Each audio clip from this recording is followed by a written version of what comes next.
ఈవేళ దేవుడు మన జీవితంలో ఏ లోటు ఉందో, ఏ వెలితి ఉందో,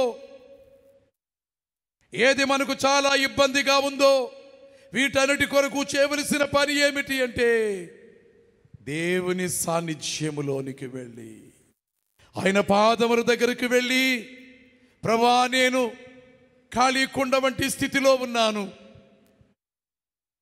ఏమీ లేని స్థితిలో ఉన్నాను, అయినా నీవే నాకున్నావని, నీవే అని నమ్మిక యేసు, నాకు నీవే అని నమ్మిక, నీవే మార్గము, నీవే సత్యము, నీవే జీవము అని హృదయపూర్వకమైన భక్తితో పెదవులతో ప్రార్థన పరలోకం చేరదు.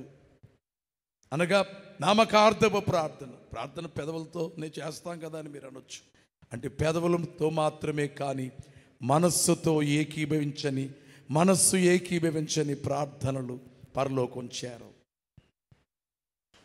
మనపూర్వకంగా ప్రార్థన చేయాలి. దేవుడంటే ప్రేమ కలిగి, దేవునిపై భక్తి కలిగి, నీ కష్టాన్ని తీర్చుకోవాలనేటువంటి ఆశ పట్టుదల కలిగి, అన్ని ప్రార్థనలలో ప్రధానమైన ప్రార్థన దేవా పాపినైన నన్ను కరుణించుమని ప్రార్థన చేయాలి.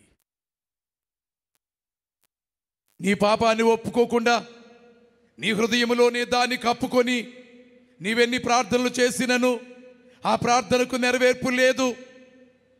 ప్రార్థనలన్నిటిలో మొదటి ప్రార్థన ఏమిటి?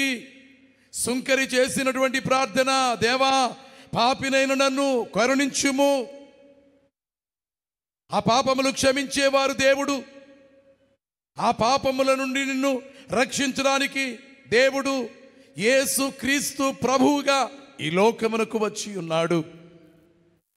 ప్రభువా, యేసు ప్రభువా నన్ను క్షమించుమని ఆయన్ని వేడుకుంటే ఆయన క్షమించేవాడై ఉన్నాడు, ప్రేమతో క్షమించేవాడై ఉన్నాడు.